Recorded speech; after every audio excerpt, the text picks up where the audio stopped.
Yes. Donc là, il est 10h10, donc peut-être on attend juste 15 minutes. Je repars sur Twitter, donc là, on peut démarrer à 10h15.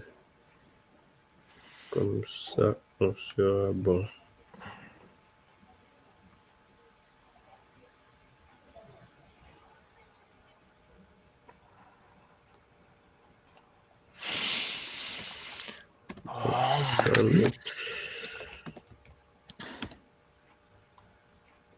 Yes.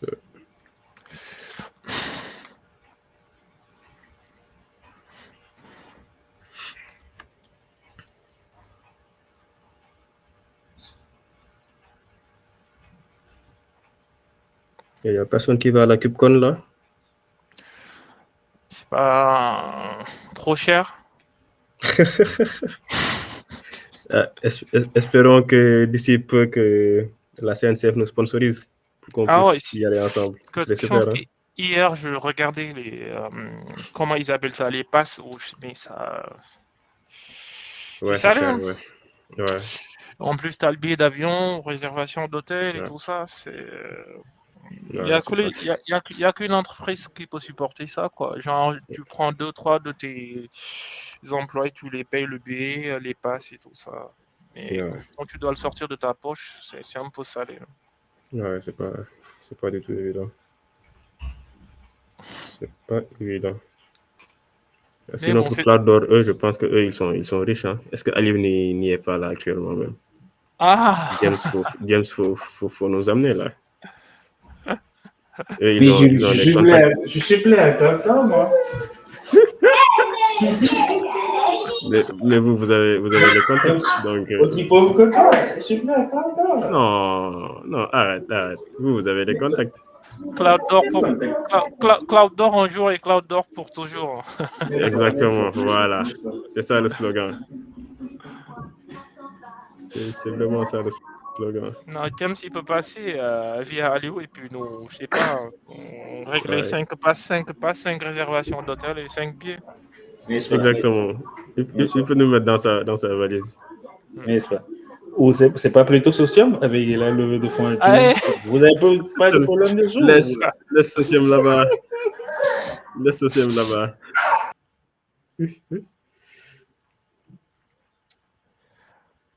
ouais, j'avoue que Socium, ils ont frappé fort, hein. Ils ont... Et en termes de scalabilité, vous commencez à vous déployer dans certains pays d'Afrique, pas que la Côte d'Ivoire, Euh, quoi. ouais, ouais. Là, actuellement, je ne sais plus exactement sur combien de pays on est, mais là, on s'est déployé plus récemment sur le Maroc, mais on est présent en Côte d'Ivoire, Cameroun, Togo, je pense. Ouais, Ouais, bien ça. on est pas mal sur l'Afrique francophone. Mm, mm. En tout cas, ça sert à ça, cette levée de fonds, de grandir en tout petit point et récupérer d'autres Ouais, marchés. En tout exactement. cas, si vous avez besoin de stagiaires, on est là, hein, James. Je Euh, confirme, je confirme. Ah, ah non, C'est vous. vraiment pas sérieux venant de vous, quoi. Ouais, vraiment, non, vraiment. non, en fait, on détend juste l'atmosphère et tout ça, histoire que voilà. Mais Non, ça, si vous venez, nous, on va se poser, on va vous non, regarder travailler, quoi. Et non, non, c'est non, ça. non, non, non, il y a C'est pas, vraiment ça, Marius. non, il y a pas ça. On va aller tous au front, les gars. On va aller tous au front. Non, on va se poser avec nos petites tasses de café, là, on vous regarde, quoi. Ouais. Fou, On vous regarde faire la magie. non. On les regarde faire simplement, quoi.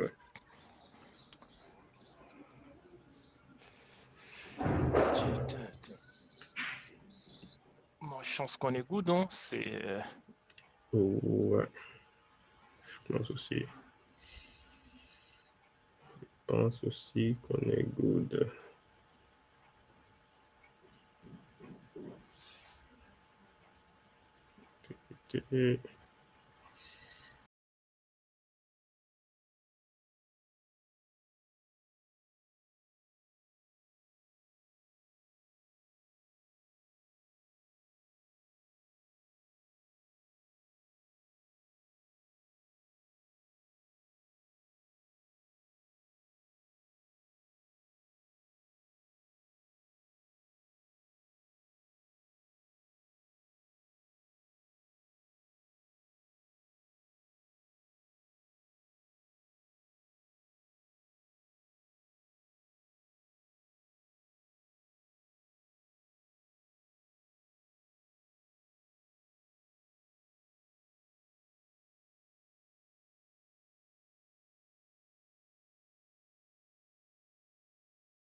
Il est où, Maïssa?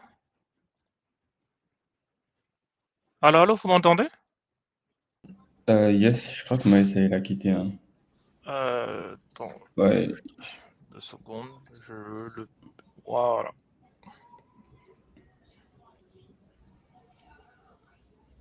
t'es mute, Maïssa. T'es mute, Maïssa. Ouais, désolé, j'ai été déconnecté quelques minutes. Yes, je pense qu'on peut y aller. Faut que je réorganise mes fenêtres là parce que sinon, on va pas le faire.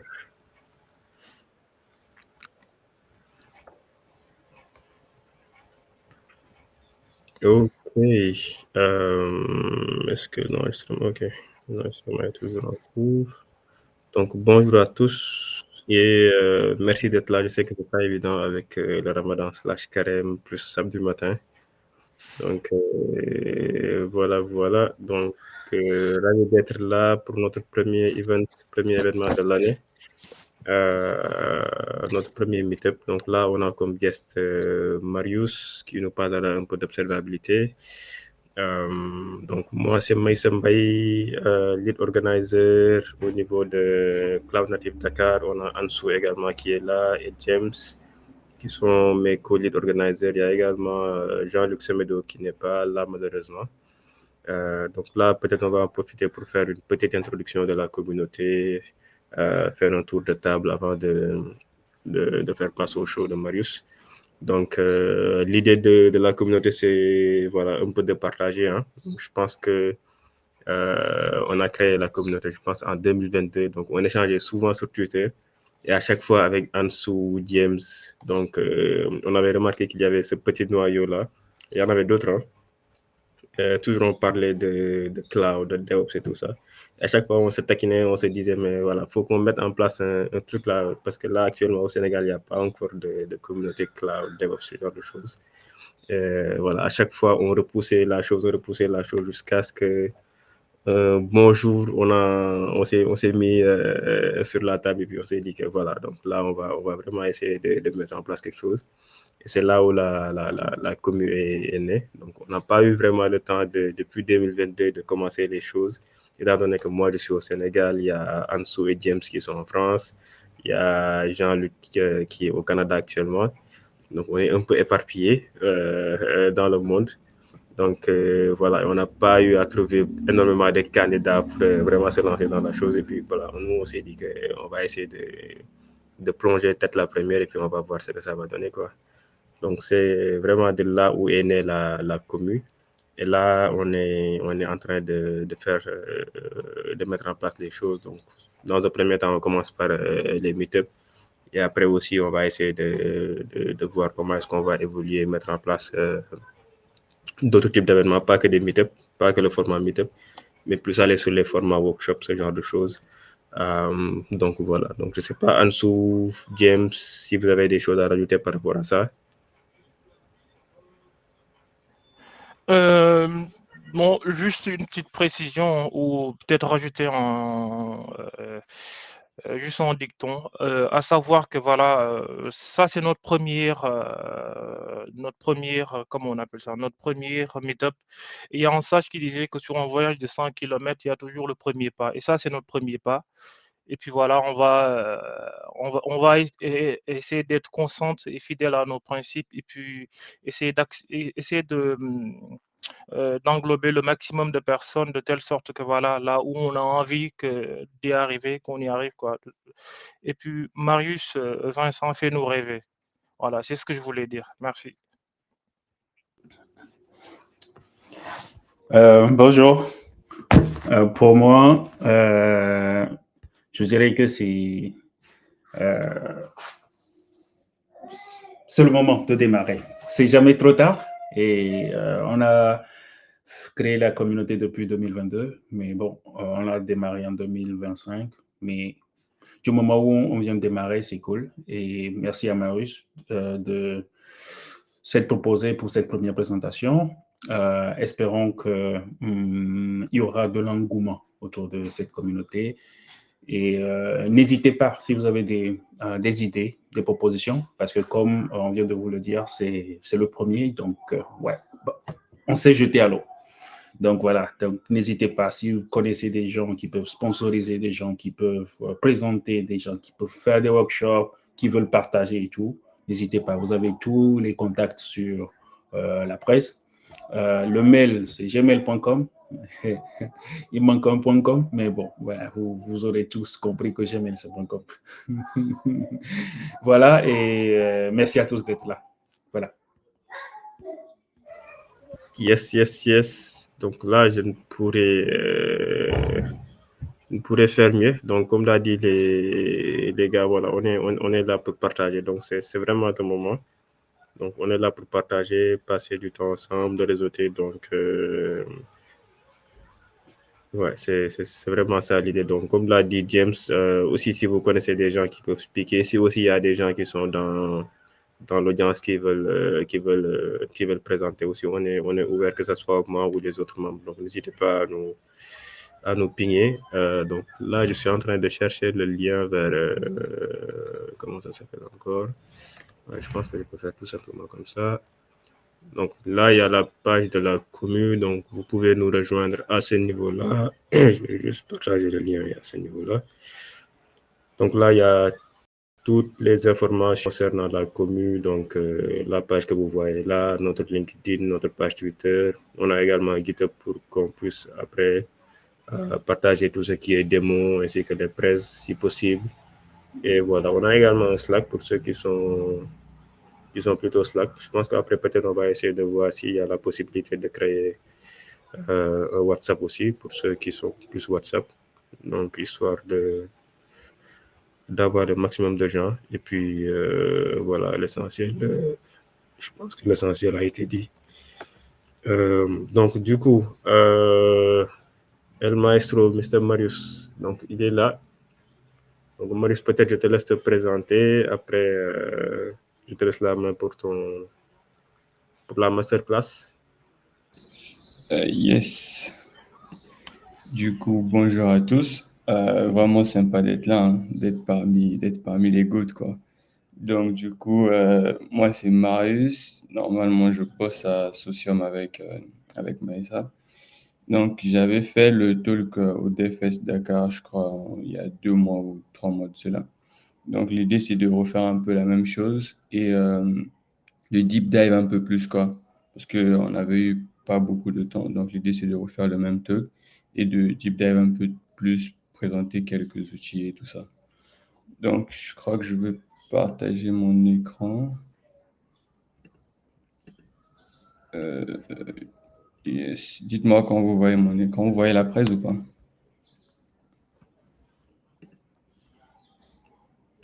Yes, c'est bon, ouais. On voit bien ton écran. Yes, Ok, c'est bon. cool. Ok. Donc, yes, on va y aller.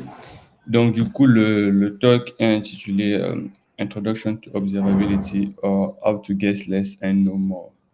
Donc, l'idée, en fait, c'est qu'on va faire une introduction à l'observabilité, surtout répondre un peu à la question qu'est-ce que ça veut dire, quoi. Parce que les gens, quand ils voient observabilité, ils se disent que c'est quelque chose d'extraordinaire ou qu'est-ce qu'on veut vraiment faire derrière. Donc, l'idée, ce serait d'expliquer ça. Ensuite, on va présenter ce que les gens appellent les 3 piliers de l'observabilité. Et on aura une petite démo et ensuite, on va deep dive sur la stack, donc les différents outils qui ont été utilisés pour réaliser cette démo-là. Donc, pour commencer, comme je disais, je m'appelle Marius Vincent Niémé. Je bosse à Socium en tant que software engineer. J'ai un blog où j'écris souvent, de temps en temps, sur mariusnieme.me. À part ça, je suis vraiment passionné par tout ce qui est observabilité, système distribué, base de données. Et quand je suis pas en train de bosser, j'aime courir, jouer aux jeux vidéo, au piano. Et normalement, vous pouvez me retrouver que ce soit sur Twitter ou sur GitHub avec les usernames qui sont affichés là. Donc, la première question qu'on va se poser, c'est qu'est-ce que ça veut dire en fait, l'observabilité? Donc, pour faire simple, ça vient du mot observe, qui veut dire observer. L'idée ici, c'est d'avoir une vision de l'état de notre système une fois qu'il est en production. Donc, l'idée, c'est juste ça. Si on a développé notre truc, on l'a déployé, maintenant on veut savoir comment il se comporte une fois qu'il est en production. Et qu'est-ce que ça doit nous permettre de faire? En fait, ça doit nous permettre, premièrement, d'avoir la visibilité, comme je le disais, et ensuite de pouvoir gérer la complexité.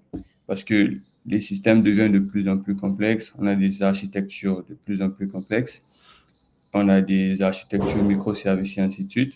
Donc, l'idée avec l'observabilité, c'est de toujours avoir cette vue globale du système, malgré sa complexité. Et aussi, l'idée, bah, c'est de finir par, in fine, avoir des systèmes qui sont fiables, quoi. Donc, vu qu'on a la visibilité, on sait comment ils se comportent, on peut anticiper les différents problèmes et on peut savoir quand on a un bug où il faut aller chercher. Mais du coup, techniquement, comment ça fonctionne? On sait qu'on veut de la visibilité, on veut gérer la complexité, on veut avoir des systèmes qui sont fiables. Mais comment ça fonctionne? Donc, j'aime bien commencer avec ce parallèle-là. Disons que nous sommes tous des êtres humains, voilà. Et bah, le corps humain, il est complexe, quoi. Donc, du coup, si quand tu te sens pas bien, tu vas chez un médecin, par exemple, le médecin, qu'est-ce qu'il fait en premier? Bah, il va vérifier tes signes vitaux. Donc, ces signes vitaux-là, c'est quoi? Ça peut être ta température, ça peut être ta pression sanguine, ça peut être ton pouls, ça peut être ta fréquence respiratoire. En gros, tous ces signes vitaux-là, qu'est-ce que ça va permettre au médecin? Ça va lui permettre, en fait, de savoir un état, donc l'état actuel de ton corps, comment il se comporte, et ça va permettre aussi d'être utilisé comme point de départ. Parce que sachant que si ta température, par exemple, dépasse un certain level, bah, on sait qu'il y a potentiellement un problème. Si ta pression sanguine et ainsi de suite, donc en fonction de différentes échelles, le médecin, ça va le servir de point de départ pour savoir, OK, tu es dans tel état, tu as potentiellement ceci, et voilà potentiellement tout ce qu'il faut faire après, donc les examens qu'il faut faire après pour diagnostiquer s'il y a une maladie ou pas. Donc, on prend un peu ce parallèle-là dans le software engineering, bon, qui est beaucoup moins complexe que le corps humain, mais qui tend à grandir aussi en complexité. Et on a essayé d'avoir un parallèle avec les signes vitaux dont je parlais ici. Et dans l'observabilité, on a trois signaux. Donc, on a ce qu'on appelle les logs, on a les traces et les métriques. Donc, les gens aussi les appellent les trois piliers de l'observabilité. En gros, l'idée au travers de ces trois signaux-là, bah, c'est de se dire, OK, j'ai des logs, j'ai les traces et j'ai les métriques. Comment ils vont me permettre de comprendre mon système une fois qu'il est en production? Donc, ces trois signaux mis de bout en bout, c'est eux qui vont nous permettre d'achever l'objectif in fine, de connaître l'état à l'instant T du système et de pouvoir savoir si on a un problème, où est-ce qu'il faut aller chercher et pouvoir aussi anticiper les problèmes. Se dire que, OK, voilà par exemple le trafic qu'on reçoit, on va potentiellement avoir une erreur, donc il faudra peut-être changer le serveur et ainsi de suite. Donc, ce sont ces trois piliers-là qui vont travailler ensemble pour nous permettre d'observer notre système une fois qu'il est en production. Du coup, pour la suite du talk, on va un peu faire un petit récap de chacun d'eux et de voir quelles sont les informations qu'ils apportent. Donc, en premier, on a les logs. Les logs, de manière générale, c'est comme les journaux de l'application, en fait. Ils sont capables de nous dire de manière chronologique qu'est-ce qui se passe sous le capot. Et dans la forme la plus basique, les logs, elles ressemblent souvent à ça. Donc, en gros, c'est du texte avec des informations. Donc là, on a plusieurs informations. On a le timestamp, on a le level de l'erreur et on a un message qui est assigné. Donc, dans la manière la plus basique, ces logs fonctionnent. C'est du plain texte, tu peux les lire et tout ça. Mais le problème souvent qu'il y a avec ça, c'est que quand on se retrouve avec des systèmes beaucoup plus complexes, on doit pouvoir les retrouver de manière très simple, quoi. Et si on a toujours ces logs sous forme de texte, ça devient beaucoup plus complexe. Parce que les logs designés de cette manière sont human first. Donc l'idée, c'est que nous, en tant qu'humains, on peut facilement les lire. Mais s'il faut que la machine puisse les traiter et les parser pour rechercher, par exemple, une valeur donnée ou une valeur donnée ou, par exemple, un niveau de sévérité donné, ça devient beaucoup plus complexe. Parce qu'au final, les logs, pour qu'elles nous permettent de pouvoir voir qu'est-ce qui se passe dans notre système, elles doivent être faciles à récupérer, elles doivent être faciles à filtrer et elles doivent être faciles à visualiser en fait. Ce qui n'est pas forcément le cas quand on a des logs de type texte. Donc, la première des choses généralement à faire avec les logs, c'est de les structurer. De les structurer en choisissant un format qui sera machine first. Donc, généralement, il y a plusieurs choix. Souvent, ça peut être du JSON ou bien ça peut être du log FMT, qui est un autre format pour formater les logs. Et l'avantage avec le JSON, c'est que la plupart des langages le supportent. La plupart des systèmes aussi sont déjà habitués à bosser avec ce format-là. Et ce que ça va nous permettre de faire, c'est déjà de avoir un format qui est machine first. Ensuite, ça va nous permettre d'avoir un format qui est en key pair value, ce qui veut dire que on peut facilement rajouter de la donnée. Donc, ici, on a par exemple le timestamp avec une valeur, on a le level du log et ainsi de suite. Et on peut aussi avoir une structure hiérarchique en fait, comme ce qu'on a ici au niveau de l'erreur. Donc, on peut dire par exemple que l'erreur, c'est un autre objet avec différentes informations. Donc, ce qui fait que déjà là, c'est beaucoup plus facile pour une machine de les récupérer, de les filtrer, parce qu'en fonction des clés de l'objet, on peut faire des recherches facilement là-dessus. Et aussi, nous, en tant qu'humains, on peut facilement écrire, par exemple, des requêtes avec des langages qui sont appropriés pour pouvoir les parser, en fait, et rechercher exactement ce qu'on cherche au niveau de ces erreurs, ce qui n'était pas le cas avec les erreurs de type plain text. Du coup, la deuxième étape, une fois qu'on a structuré nos logs, en fait, c'est de pouvoir facilement les visualiser. Et pour les visualiser, il faut qu'ils soient accessibles. Donc, pour les rendre accessibles, ce qu'on peut faire, c'est qu'on peut les agréger, en fait, à un seul endroit. Parce que le souci qu'il y avait avant, dans, entre guillemets, l'ancienne manière de faire, c'est que quand on avait un problème, il fallait se SSH sur un serveur, il fallait récupérer les logs, faire des greps là-dessus pour récupérer l'info qu'on recherche. Donc, si on se retrouve, par exemple, avec un système qui est distribué avec plusieurs services, par exemple, ce sera difficile de se SSH sur chaque serveur ou bien chaque container pour récupérer les logs et à chaque fois vérifier qu'est-ce qu'on cherche. Donc, l'idée, en fait, avec l'agrégation de logs, c'est de récupérer ces logs-là de plusieurs sources et de les mettre à un seul endroit. Donc, ce qui va faire en sorte que si on a un souci et qu'on veut lire les logs, on sait exactement où il faut aller chercher, quoi. On a un seul endroit où on a nos logs, on peut les rechercher, les analyser, ainsi de suite. Du coup, comment ça fonctionne? Généralement, on a deux approches pour agréger les logs. On peut le faire de la manière, entre guillemets, directe. Donc, la manière directe, c'est l'application qui génère les logs. Elle sera responsable de les pusher directement au niveau du serveur de log. Donc, il n'y aura pas d'intermédiaire entre les deux. Cette approche fonctionne dans certains cas, mais par exemple, si on a un trafic élevé et tout, ça risque de rajouter une petite latence entre le moment où l'application envoie les logs au niveau du log serveur et le moment où, par exemple, l'application envoie une réponse. Parce qu'il faut savoir que la tâche d'envoyer les logs vers le log serveur, elle ne sera pas asynchrone en fait, elle sera synchrone. Donc, ce qui fait que votre utilisateur au bout, il va potentiellement attendre un délai de plus le temps que l'application envoie les logs et le moment où il lui reçoit sa réponse. Ensuite, la deuxième manière de le faire, on peut le faire de la manière indirecte. Donc, la manière indirecte, c'est que ce qu'on va faire, c'est qu'on va dire à l'application, OK, toi, tu continues à mettre tes logs au niveau de la console comme tu le fais d'habitude. Et ensuite, moi, je vais mettre un agent, donc qui va servir d'intermédiaire entre les logs et le serveur de logs. Et cet agent-là, son rôle, ce sera de venir récupérer les logs et de les pusher. Donc, ce qui fait que l'utilisateur final, lui, il n'a pas de délai en plus parce que les logs sont mis au niveau de la console. Donc, lui, il va recevoir sa réponse. Et l'agent, son rôle, ce sera à un intervalle régulier d'aller récupérer ces logs-là et de les mettre au niveau du serveur de log. Ce qui fait que, par exemple, même si l'application crash, l'agent, il peut récupérer les dernières logs, quoi.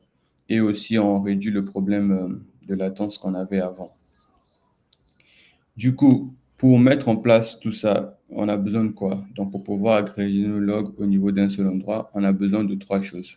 Premièrement, on a besoin d'un agent. comme ce que j'ai présenté avant. Donc, l'agent, lui, il va se charger de récupérer les logs. On a besoin aussi d'un back-end. Le back-end ici, c'est surtout le storage, quoi. Donc, il faut un endroit où on va stocker nos différentes logs là. Et il y a des storages qui sont spécifiques pour ça. Et ensuite, on aura besoin d'une UI. Donc, la UI, elle va nous permettre de visualiser les différentes logs. Donc, pour faire un petit récap par rapport à le premier pilier de l'observabilité, les logs, c'est que les logs, ils vont nous permettre d'avoir un journal en temps réel de notre application pour savoir exactement ce qui se passe et pour pouvoir avoir toutes les infos dont on a besoin et les utiliser plus tard. L'idéal serait de faire deux choses. Premièrement, de les structurer, donc de définir un format. Et ensuite, deuxièmement, ce qu'il faudrait faire, c'est de les agréger, quoi, à un seul endroit où ils pourront être accessibles. Et ça, on peut le faire de la manière directe ou de la manière indirecte, comme on a vu précédemment. Donc, le deuxième pilier ici, ce sont les traces. Donc, les traces, le problème qu'ils essaient de résoudre, c'est quand on a un système distribué, donc qu'on a plusieurs microservices, une requête qui entre dans notre système peut passer par plusieurs services avant de renvoyer la réponse au niveau de l'utilisateur, en fait. Donc, ce qui fait que si la requête échoue à un service donné, imaginons le service numéro 3 dans le parcours de la requête, ce serait complexe pour la personne de débugger et savoir, par exemple, quel log il faut aller voir. Donc, le but des traces ici, c'est de pouvoir suivre, en fait, une requête quand elle rentre dans votre système, de savoir par quel service elle est passée et si elle échoue à un certain niveau, de savoir où exactement elle a échoué. Ce qui fait que quand nous, on aura une erreur, on va pas aller vérifier les logs de tous les services, mais on saura exactement quel log il faut aller vérifier et aussi quel log il faut aller vérifier, quel service. Comme ça, c'est beaucoup plus rapide et ça permet de résoudre les bugs aussi de manière beaucoup plus efficiente. Mais du coup, comment ça fonctionne? En gros, ici, on aura deux attributs qu'on va appeler un trace ID et un span ID. Donc, le trace ID, lui, qu'est-ce qu'il va permettre de faire? En gros, dès que la requête va rentrer dans le système, donc le premier service, en fait, qui intercepte la requête, il va vérifier au niveau du header de la requête. Il va voir, OK, est-ce que la requête que je reçois, elle a déjà un trace ID? Si elle n'a pas de trace ID, lui, il va se charger de le générer. Donc, le trace ID, il est censé être unique pour tout le parcours de la requête dans le système, en fait. Donc, si le premier service se rend compte qu'on n'a pas de trace ID, il va le générer et ensuite, il va générer un span ID. Le span ID, lui, il est spécifique à chaque ressource qui intercepte la requête et le trace ID, il est unique pour tout le cycle de vie de la requête. Donc, ça veut dire que le premier service, lui, va générer le trace ID et il va générer son span ID à lui.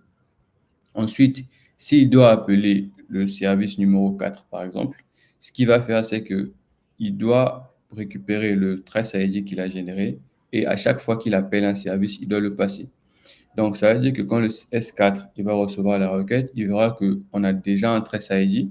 Donc, lui, il ne génère pas de second trace ID. Lui, il va juste générer un span ID qui est spécifique à son processus à lui. Et il va faire la même chose quand il va appeler le service S6. Donc, ce qui fait que ce que ça va nous permettre ici d'avoir, c'est que pour chaque requête, on aura un trace ID spécifique. Donc, ce qui fait que si pour une requête qui a échoué, on a le trace ID, ça veut dire qu'on peut suivre tout son parcours au niveau du système. Donc, même s'il passe sur 20 microservices, et qu'on en a 2000 par exemple, on peut savoir les 20 microservices spécifiques par lesquels la requête est passée. Et s'il est échoué au microservice numéro 20, on pourra savoir que c'est au niveau du microservice numéro 20 qu'il faudra aller en fait récupérer la requête. Donc, ça facilite énormément le debugging quand on a des systèmes distribués. Et en gros, ça va ressembler à ça. Donc, le trace ID, lui, il sera unique pour tout le cycle de vie de la requête. Ensuite, on aura un span ID pour chaque processus. Et les span ID peuvent être infinis. Donc, si on dit que, OK, on veut par exemple générer aussi un span ID pour le contrôleur, générer un span ID pour le service, on peut le faire, quoi. Donc, ce qui fait qu'on pourra savoir, par exemple, que quand il est passé au service 1, il a passé tant de temps au niveau du contrôleur, il a passé tant de temps au niveau du service, par exemple. Tout ça, on pourra le savoir. Du coup, comment on peut implémenter le tracing ou le tracing distribué? On a besoin de trois outils un peu identiques par rapport au log. On a besoin d'une instrumentation library. Ça, qu'est-ce que ça va nous permettre de faire? C'est lui qui va se charger en fait de générer tous les traces ID et les span ID. Donc, c'est juste pour vous éviter de le faire de manière manuelle. Donc, lui, chaque fois, vous allez l'installer au niveau de votre système et chaque fois que vous allez recevoir une requête, il va se charger de l'intercepter et il va faire tout le travail qu'il faut faire, quoi. Il va vérifier est-ce qu'il y a un trace ID, s'il n'a pas, je veux le générer. Et aussi, vous allez l'utiliser si, par exemple, vous voulez créer des span ID custom. Donc, vous allez utiliser la librairie pour créer ces span ID custom-là.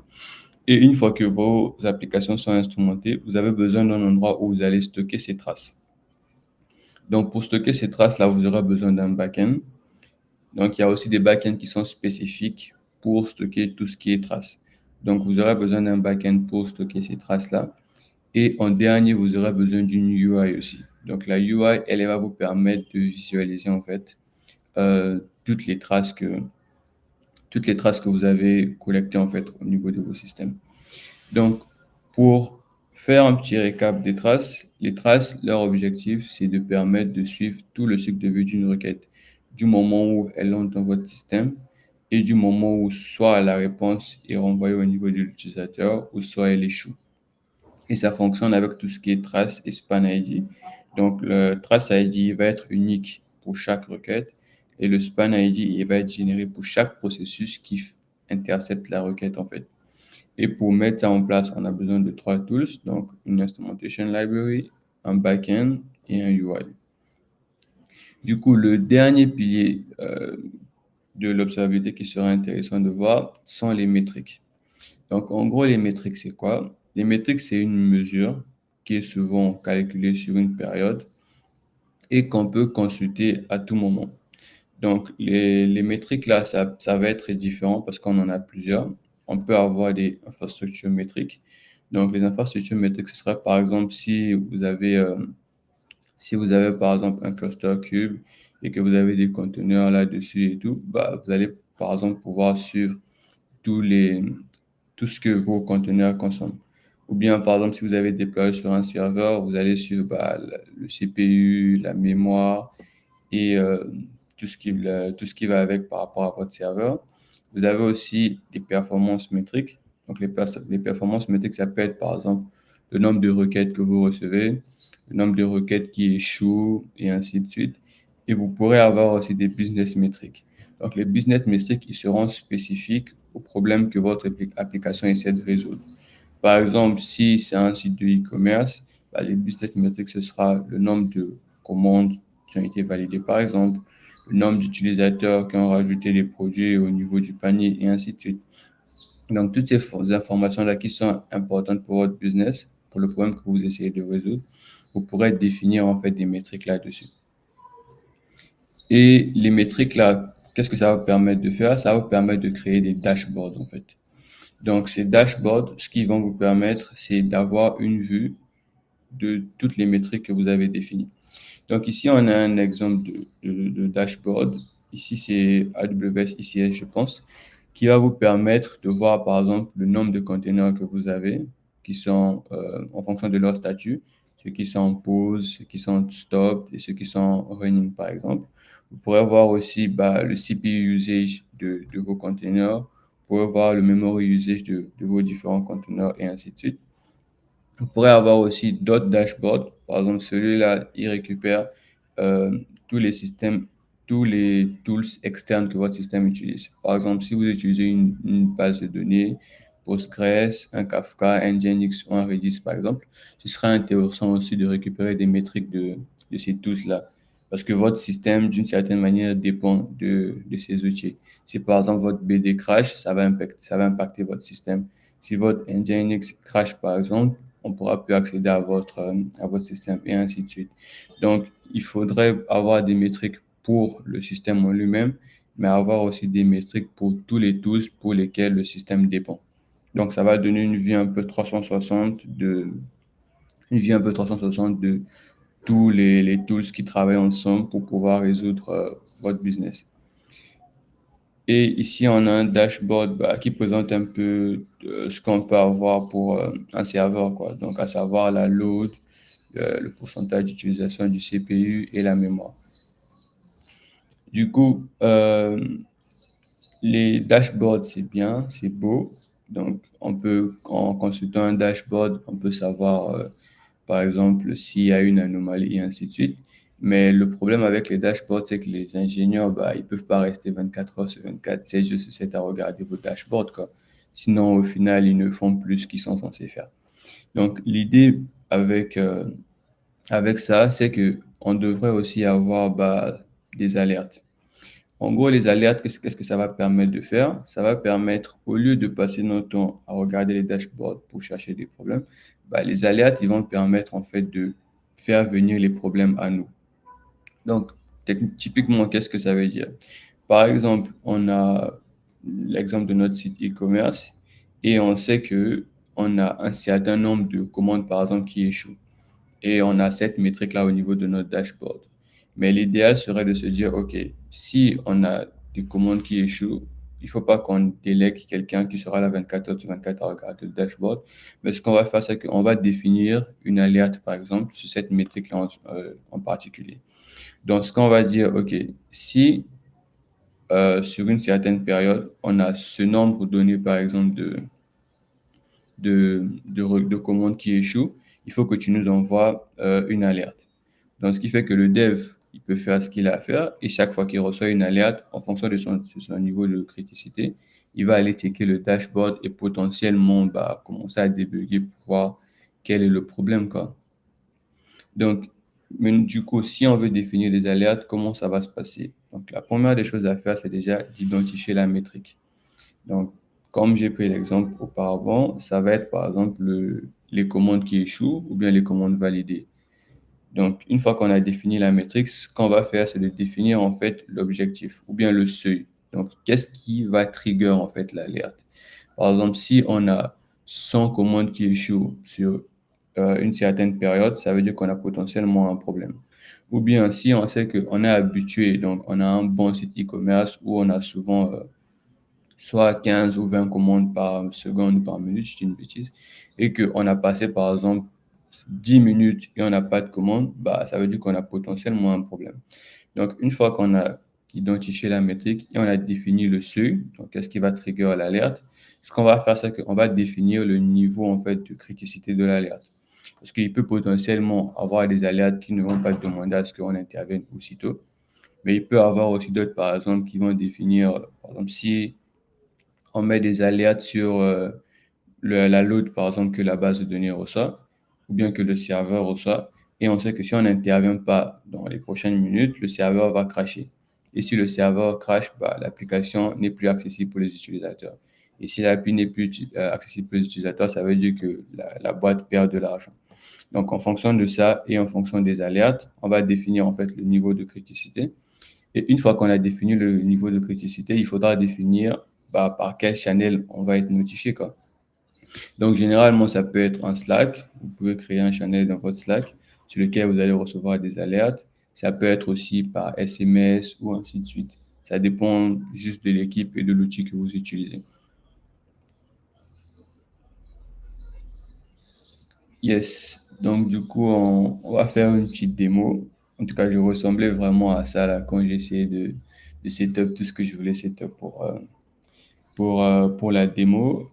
Et du coup, pour ça, je pense que je vais faire ceci. Yes, je vais faire ça.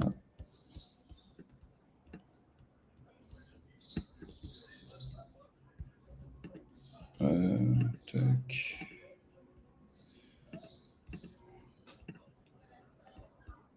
Yes, vous voyez toujours mon écran? Yes, on le voit. Cool. Yes. Donc, du coup, je disais que je ressemblais vraiment à ça là, quand j'essayais de setup la démo et tout. Donc, ce qu'on a fait, c'est qu'on a développé une petite application. Bon, je sais que c'est le matin et tout ça, donc j'espère qu'il y a quand même des fans de café ici. Donc, du coup, nous, on a fait notre petite application qui va nous permettre de faire du café, tout simplement. Et comme on aime les microservices, on a rendu ça un peu microservice, quoi. Donc, du coup, on a un microservice qui va se gérer, par exemple. Donc, on a ce microservice-là qui va se charger d'intercepter les requêtes qui viennent du front. Et ensuite, ce microservice, il va recevoir deux infos. Donc, le type de café qu'on veut et en fait, l'eau qu'on veut. Donc, si on veut que ce soit tiède ou très chaud, ainsi de suite. Et chaque service, il est connecté à sa propre base de données. Donc, quand il va recevoir la requête, il va aller checker sa base de données en gros et voir au niveau de la base de données s'il a l'info qu'on a demandé en fait, au niveau que le client a demandé. Donc, une fois que c'est fait, il va renvoyer cette information-là au niveau de ce service qui va se charger de le renvoyer au niveau du client. Et le other service aussi, il va faire la même chose. Quand il va recevoir l'info, il va checker sa base de données. Et s'il a l'info, il va la renvoyer au niveau de ce service. Et s'il n'a pas, il va renvoyer aussi une erreur.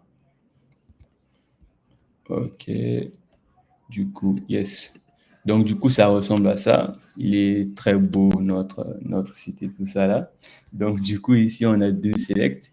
Le premier select, ce qui va nous permettre de faire, c'est de choisir en gros le type de café qu'on veut, quoi.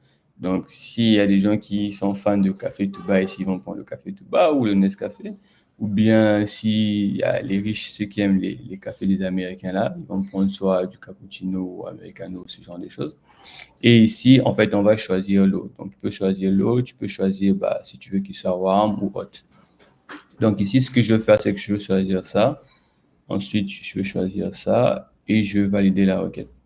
Donc, une fois que je valide la requête, ce qu'il va faire, c'est qu'il va me renvoyer un récap du café que j'ai demandé. Donc, avec le type de café, le temps que ça peut prendre, / la température et la quantité. Donc, ici, c'est un seul. Ici, il va me renvoyer en fait la température de l'eau et il va me renvoyer la quantité exactement. Donc, on peut faire la même chose, choisir par exemple ceci et choisir ça par exemple et valider la requête. OK. Donc, du coup, là, par exemple, on voit qu'on a une erreur. Il nous dit qu'il fail to fetch data. Donc, là, on voit qu'il n'a pas pu récupérer la donnée qu'il voulait récupérer comme pour la requête précédente. OK. Mais du coup, la première des choses à faire ici, c'est que on a une architecture qui est entre guillemets distribuée, comme ce que j'avais présenté ici. Donc ça, c'est une version vraiment simplifiée, mais on peut se retrouver dans des cas d'utilisation où on a plusieurs services. Donc le client ici, lui, il reçoit ceci, cette erreur. Mais donc du coup, là, on nous appelle, nous, pour nous dire, OK, les clients n'arrivent plus à commander les cafés, quoi. Imaginons que nous sommes un peu célèbres, nous sommes, je sais pas, Starbucks ou quelque chose comme ça. Donc, si les clients n'arrivent plus à commander des cafés, ça veut dire que le business ne fait plus d'argent. Donc, moi, en tant que dev, on va me remonter ce problème-là. Mais je sais que j'ai une architecture microservice. Donc, je ne sais pas exactement dans tout le cycle de vie de la requête quel service je dois aller vérifier. Et je ne peux pas non plus me permettre d'aller vérifier tous les services un à un. Dans les cas où on en a 5, peut-être ça va aller. Mais si on en a 10, 20, 30, il y a des boîtes qui en ont des milliers, ça devient beaucoup plus complexe à débugger, quoi. Donc, ce qu'on va faire, on va aller en fait au niveau de notre plateforme. Donc, ici, on a Grafana qui a été setup. Et aussi, on a Grafana Tempo qui a été setup. Donc, Grafana Tempo ici, lui, il va servir. Qu'est-ce qu'il permet de faire en fait? Il permet de stocker les traces qu'on va récupérer au niveau de nos applications.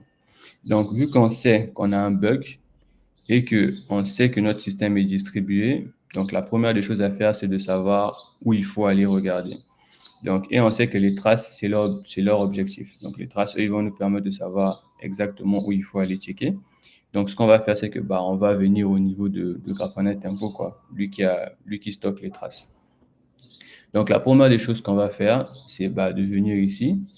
On a notre architecture. Donc, on sait que par rapport à cette architecture-là, le service qui intercepte toujours la requête, c'est le Coffee Service, par exemple. Donc, lui, il agit un peu comme une sorte de gateway ici. Donc, on sait que ce service-là, c'est toujours lui qui reçoit la requête. Donc, ce qu'on peut faire, on va dire, OK, je veux que tu me files toutes les traces qui viennent du Coffee Service, par exemple. Donc, lui, il va les filtrer. Ensuite, on va lui dire, OK, moi, j'ai une erreur. Donc, j'aimerais que tu puisses les filtrer et me renvoyer que les requêtes qui ont généré une erreur. Donc, on peut mettre le statut ici et on va lui demander de le filtrer. Donc, ce qui fait que déjà, on a une requête en moins. Donc, une requête en moins, ça veut dire que l'autre requête, elle n'avait pas d'erreur. Et cette requête-là, en fait, elle génère une erreur. Et une fois qu'on a la requête, ce qu'on va faire, bah, on va deep dive au niveau de la requête, quoi.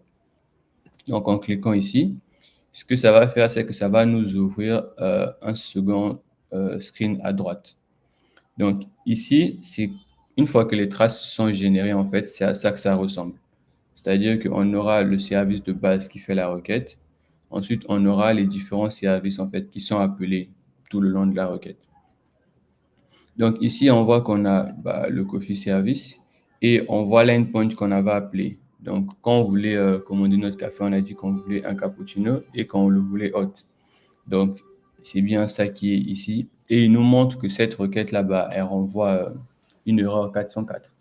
Maintenant, l'idéal serait que nous, on veut savoir qu'est-ce qui renvoie en fait l'erreur 404. Donc ici, ce que les traces ils vont faire, c'est qu'ils vont générer un petit point rouge au niveau du service qui failed. Donc le service en gros qui n'arrive pas à process l'information qui était censée process. Donc ici, on a le rouge qui est ici et on peut aller encore beaucoup plus bas. Donc le point le plus bas où on a le point rouge là, c'est exactement la source de l'erreur en fait. Donc ici, ce qu'on peut voir, c'est qu'on a ça. On peut regarder les span attributs. Donc, ce qu'il faut savoir, c'est que notre instrumentation library, elle ne va pas juste générer en fait le trace ID et le span ID.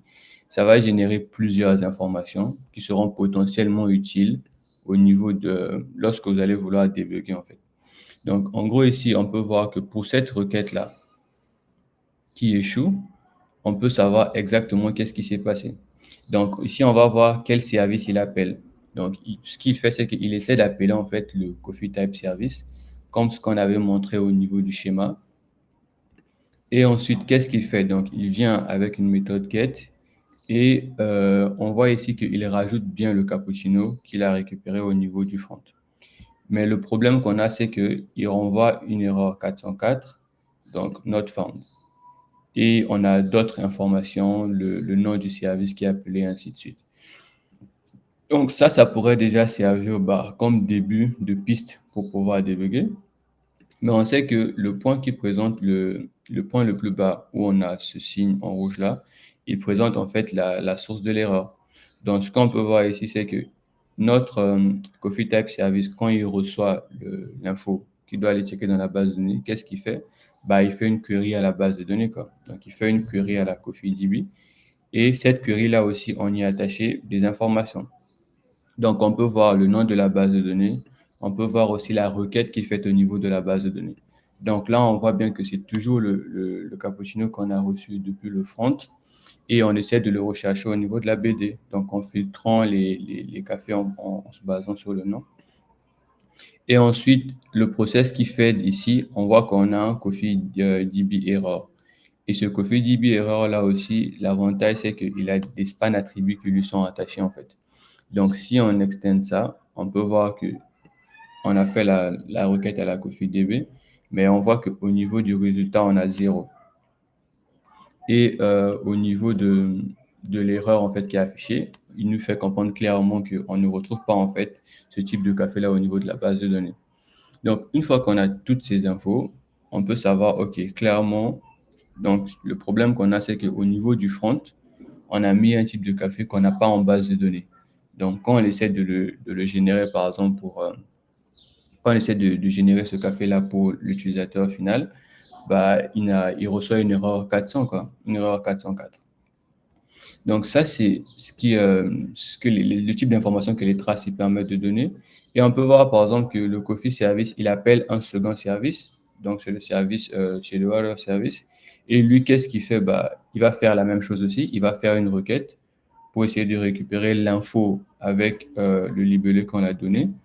Et on peut voir que lui, de son côté, il n'y a pas d'erreur. Donc ça veut dire que lui, il récupère bien l'information. Et on voit bien que le result, c'est 1, parce qu'il est censé récupérer cette information-là depuis la base de données. Donc, l'info, ce que ça nous donne, c'est que, OK, on n'a pas besoin d'aller regarder le second service. Le problème, il vient au niveau du premier service. Donc, ça, c'est ce que les traces ils permettent de faire. Et comment on peut pousser le débugage un peu plus loin, c'est qu'une fois qu'on a nos 3 piliers, donc à savoir les métriques, les traces et les logs, ils peuvent travailler tous ensemble. Donc, comment ils vont travailler tous ensemble, c'est qu'on va pouvoir passer en fait d'un contexte à un autre. Et comment ça se passe? Ici, on a nos traces. On voit qu'on a un bouton ici.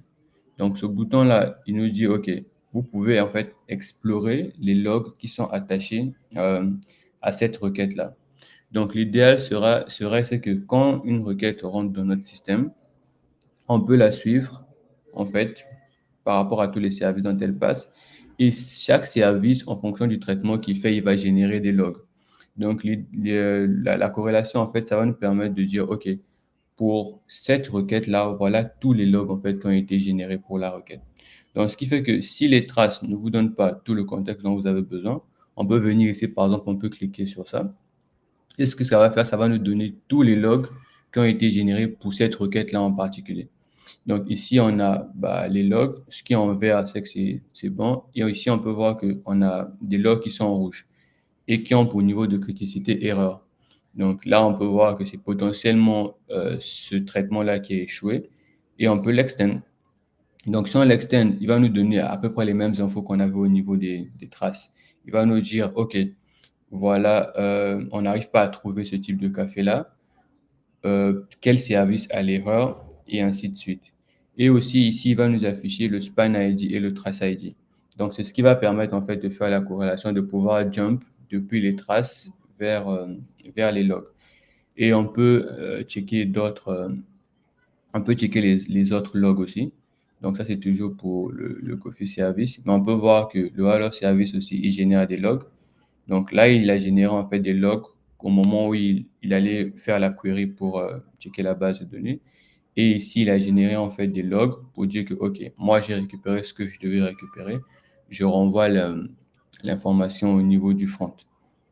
Donc, ce que ça va nous permettre de faire, c'est que on sait qu'on a une erreur. On ne sait pas encore quel vers service il faut aller checker. On va venir filtrer, par exemple, on veut les traces qui ont des erreurs. Et une fois qu'on a la requête qui a échoué, on peut carrément deep dive là-dessus pour voir par quel service elle est passée. Et une fois qu'on a ça aussi, on peut checker les logs directement. Donc, ce qui fait que là, on n'a plus besoin de ce SSH sur plusieurs services. On vient en un seul endroit, on a notre trace et ensuite on a nos différentes logs en fait derrière. Donc, ça, c'était par rapport aux traces et aux logs. Et aussi, on a des choses qu'on peut faire avec les métriques. Donc, en gros, les métriques, qu'est-ce que ça va nous permettre de faire? Donc, les métriques, on va les définir et ils seront générés en fait par nos applications, par plusieurs outils. Donc, ils peuvent être générés par la base de données, le Redis et ainsi de suite. Ils peuvent être aussi générés par les applications. Donc, les métriques, ce qu'on va faire, c'est qu'on va pouvoir les filtrer, les visualiser en fait sous forme de graphe. Donc là, par exemple, je peux rechercher un type de métrique.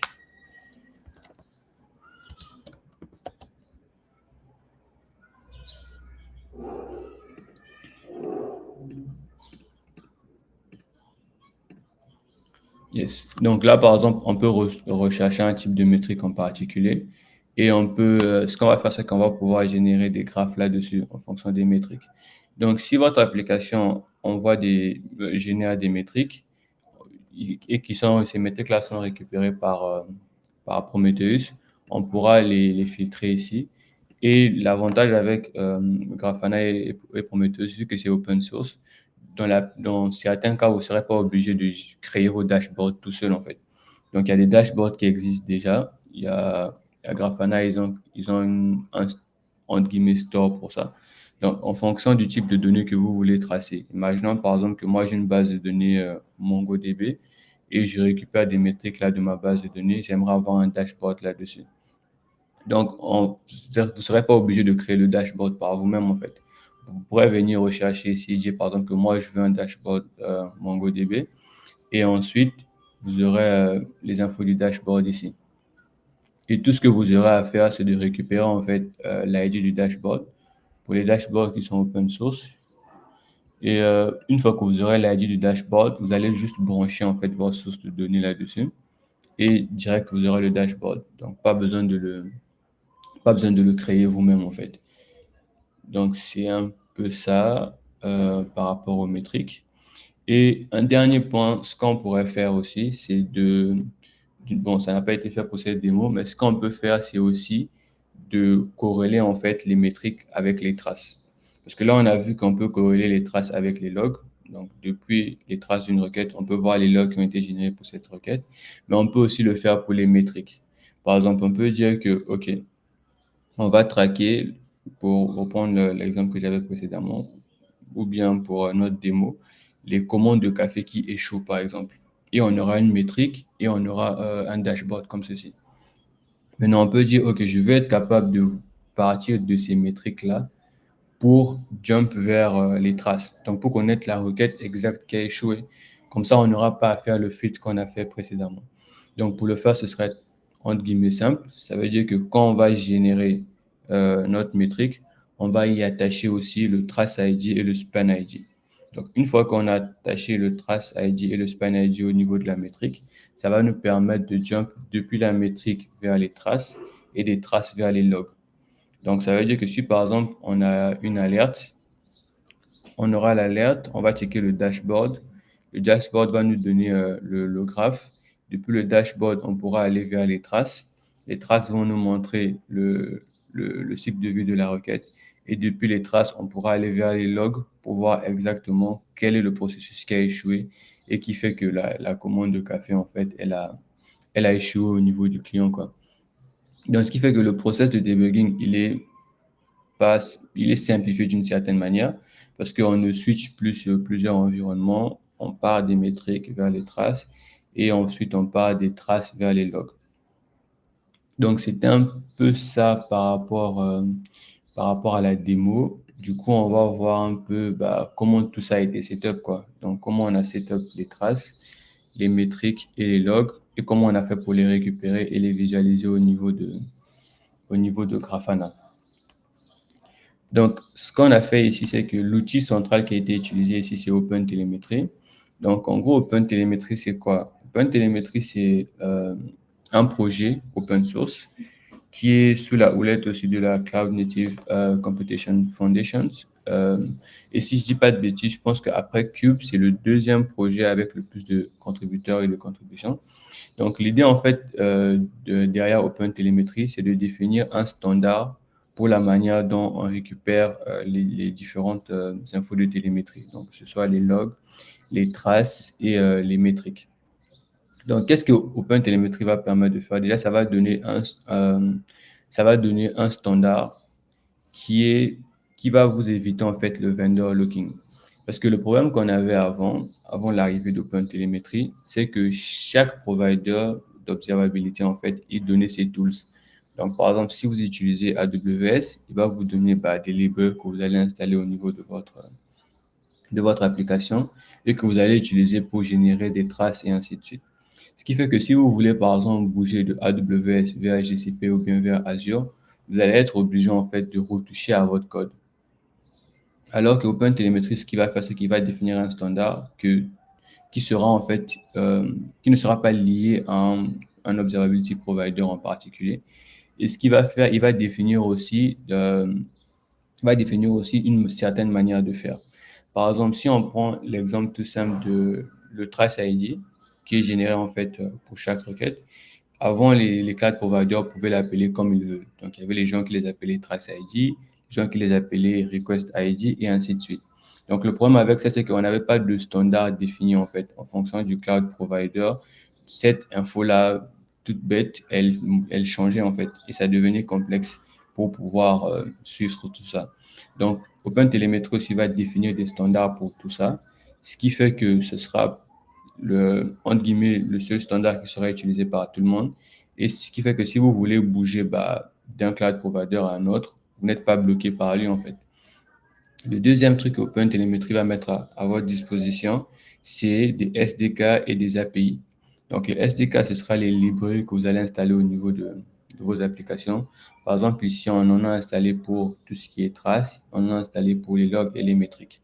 Donc, vu que eux, ils sont open source, ils sont standards, maintenant, la plupart des cloud providers, ils te permettent aussi de récupérer des infos qui sont générées avec les librairies et les SDK de OpenTelemetry.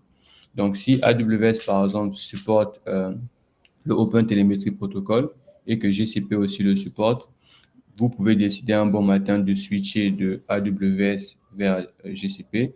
Vous n'aurez pas à retoucher à votre code, vous n'aurez pas à installer de nouvelles librairies. Tout ce que vous aurez à faire, c'est juste de modifier la source qui est censée recevoir les données, en fait.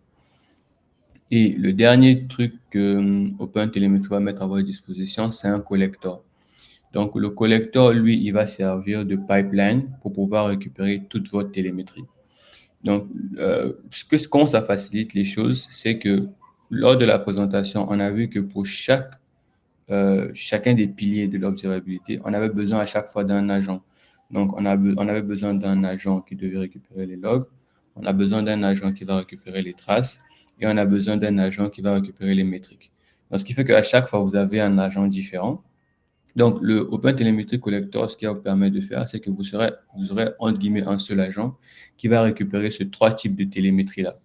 Donc, ça veut dire que vous n'avez pas plusieurs agents à maintenir, vous en avez un seul. Donc, lui, tout ce qu'il va faire, c'est récupérer ces télémétries-là, les envoyer où vous voulez les envoyer, en fait. Donc, lui, il va pas, OpenTelemetry, il ne propose pas de storage ou de backend pour stocker les télémétries. Tout ce qu'il fait, il vous définit des standards, il vous donne les SDK et les API pour instrumenter vos applications. Il vous donne le collector qui va permettre de les récupérer. Et ensuite, il va les envoyer où vous souhaitez les envoyer. Donc, comme je disais, si vous voulez switcher de AWS vers GCP, tout ce que vous aurez à faire, c'est de modifier la destination, là où le pipeline envoie vos données, en fait. Et donc, notre stack d'observabilité, in fine, elle va ressembler à ça. Donc, on aura OpenTelemetry en utilisant les SDK ainsi que le collector. On aura Prometheus qui va store nos métriques. On aura Grafana Loki qui va store les logs. Grafana Tempo qui va store les traces. Et on aura Grafana qui va nous servir de dashboard. Donc, l'avantage, c'est que tous ces tools sont open source. Donc, vous pouvez deep dive sur le code, checker la documentation et ainsi de suite. Et ça va ressembler à ça. Donc, de ce côté, on aura nos applications. Dans notre cas ici, on en avait trois. Donc, on a le Coffee Service, le Coffee Type Service et le Water Service. Ensuite, ici, on a le collector. Le collector, lui, il fait trois choses, trois tâches. Ce qu'il va faire, c'est qu'il va recevoir en fait vos données, donc la télémétrie. Il va la process. Donc, la process, l'étape de process n'est pas obligatoire. Donc, vous allez définir qu'est-ce que vous voulez faire. Si vous avez un process intermédiaire entre le moment où les données sont reçues et le moment où les données sont exportées, vous pouvez les définir ici. Et ensuite, vous avez l'export. Dans l'export, c'est que le collector, il va envoyer en fait la donnée qu'il a récupérée vers le back-end de votre choix. Yes. Du coup, côté applicatif, à quoi ça va ressembler? Donc là, on avait des services faits en SJS. Donc, les librairies, là, il y en a dans pratiquement tous les langages. Donc, si vous faites du Java, du TypeScript, vous faites du Go, du C# et tout ça, là, vous aurez les librairies, en fait, qui sont open source et qui sont dev par la communauté. Donc, ici, ce qu'on a fait en premier, c'est d'installer toutes ces librairies-là.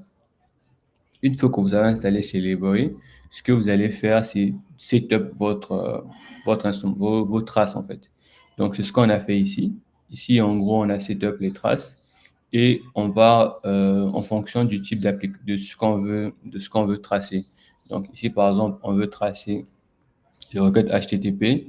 On sait que c'est du Nest.js, par exemple. On a aussi un package pour Nest. Et si, vu que Nest, on peut utiliser soit Express ou Fastify, donc dans notre cas, si c'était Express, on va aussi instrumenter la couche Express. Et si on a une base de données, par exemple, donc on veut instrumenter le call à la base de données, on peut aussi l'instrumenter ici. Donc, une fois que ça, c'est setup, en gros, pour l'instant, on ne touche pas à notre code. on installe les librairies et ensuite on setup et on lance en fait la partie instrumentation. Donc déjà rien qu'avec ça, ça va instrumenter la plupart des requêtes qu'on va recevoir. Donc il va permettre de générer en fait le trace ID s'il n'y en a pas. Il va générer le span ID et il va y attacher les différentes informations qu'on a vues lors de la démo. Donc, ce qu'on va permettre de voir, on va pouvoir voir l'URL, on va pouvoir voir le nom du service et ainsi de suite. Maintenant, on peut aussi avoir la possibilité de créer des custom spans, comme ce que je disais. Si on se dit que, par exemple, les spans qui sont générés par notre librairie ne nous suffit pas et qu'il y a certains processus en particulier qu'on aimerait suivre, bah, ce qu'on va faire, c'est qu'on peut créer des spans custom, quoi. Donc, tout ce il y aura à faire, c'est de récupérer le traceur ici et ensuite bah, commencer un span, quoi. Donc là, par exemple, on a this tracer.start active span. Donc là, il va commencer un span avec les infos avec le nom qu'on lui a donné et on peut y attacher tous les attributs qu'on veut.